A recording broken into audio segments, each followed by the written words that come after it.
Stop. Put down the $5 latte. Actually, keep the latte. Drink it. Enjoy it. Because I am sick and tired of financial gurus telling you that the reason you are broke is because you enjoy a caffeinated beverage once a day. That is a lie. It is a mathematical distraction designed to keep you looking at the pennies while you shovel thousands of dollars into a furnace. I'm Eli. Welcome back to the channel where we bully you into financial literacy. Today, we are going to talk about the actual #1 wealth killer, the thing that is secretly draining your bank account, destroying your future, and keeping you trapped in the rat race. And the worst part? You probably love it. You probably named it. You probably wash it on Sundays. I'm talking about your car. See, society, that wonderful toxic machine, has brainwashed you. It has taught you that your self-worth is directly tied to the leather seats and the badge on the front of your vehicle. It tells you that if you drive a 2008 Honda, you are a failure. But if you drive a brand new BMW with a monthly payment that rivals a mortgage, you are successful. Let's look at the data, because math doesn't care about your ego. According to AAA, the average cost to own and operate a new car is over $10,000 a year. Let that sink in. $10,000. If you make 50 grand a year, you are taking 20% of your life energy, 1 out of every 5 days you work, and you are setting it on fire just so you can sit in traffic in a slightly nicer metal box. This is financial suicide. And nobody talks about it because everyone is too busy comparing grill sizes. Let's break down exactly how this machine is robbing you, starting with the biggest silent killer: depreciation. This is the concept that breaks my heart. As soon as you drive a new car off the lot, it loses value. We know this, right? But do you understand how much? A new car loses about 10 to 15% of its value the second its tires touch the public road. Poof, gone. You are financing an asset that is guaranteed to go to zero. It is the worst investment mathematically possible. It's like buying a stock that you know is going to crash and then paying the bank interest for the privilege of holding it while it crashes. And speaking of the bank, let's talk about financing. Right now, interest rates are disgusting. If you have good credit, maybe you're getting 6%. If you have bad credit, you're getting fleeced. You are paying thousands of dollars in interest just to look cool at a red light for 3 seconds before the guy next to you speeds off and forgets you exist. And it's not just the loan, it's the phantom costs, taxes, fees, registration. The government wants their cut of your bad decision every single year. Then you have fuel. People look at the monthly payment, say $600, and they think, I can afford that. But they forget that this machine drinks dinosaurs.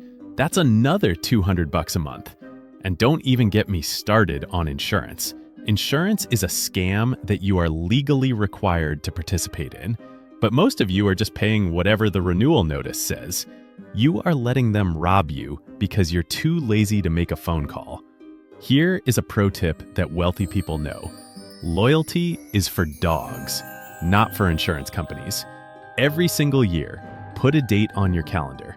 Call your insurance provider. Tell them, hey, I'm leaving.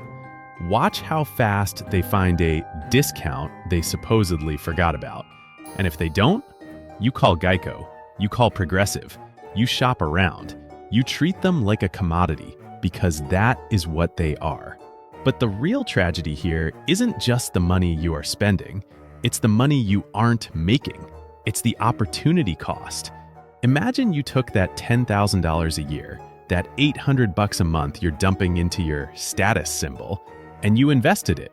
If you had put 10 grand into Microsoft stock 5 years ago, instead of buying a car that smells like new plastic, you'd have $30,000 today.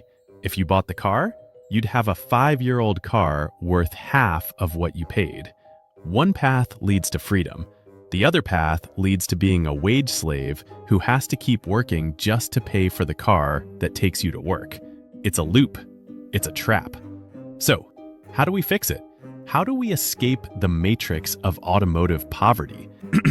The solution is going to hurt your ego. I'm warning you right now, it's not sexy.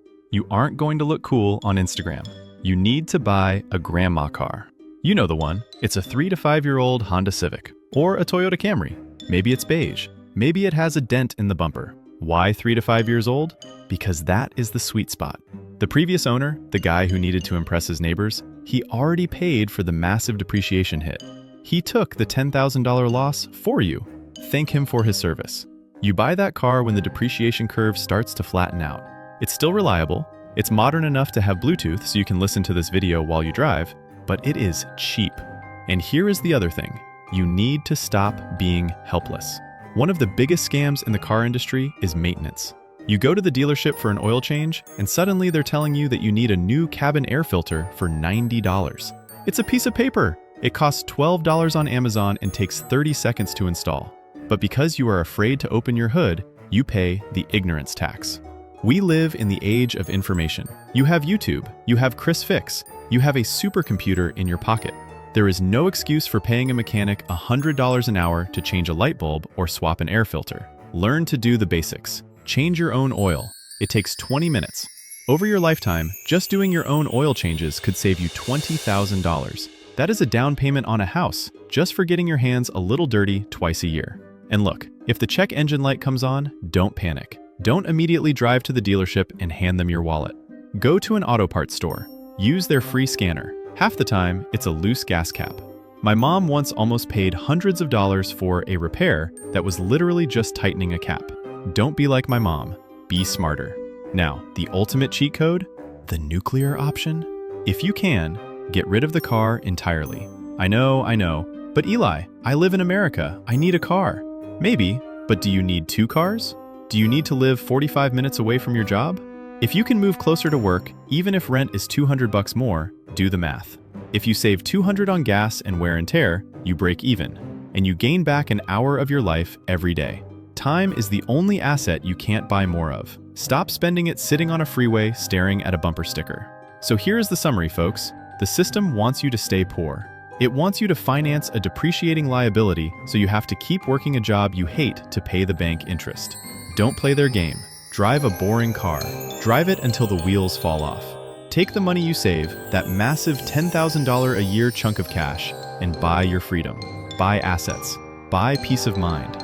Let the other guys look cool at the stoplight. You'll be the one retiring 10 years early. If you're currently driving a beat-up Toyota and you're proud of it, drop a comment below. Let me know what you're naming your ugly, beautiful, money-saving machine. And if this video offended you because you just bought a new truck, good. Use that anger to pay it off. I'm Eli. Stop buying dumb stuff. I'll see you in the next one.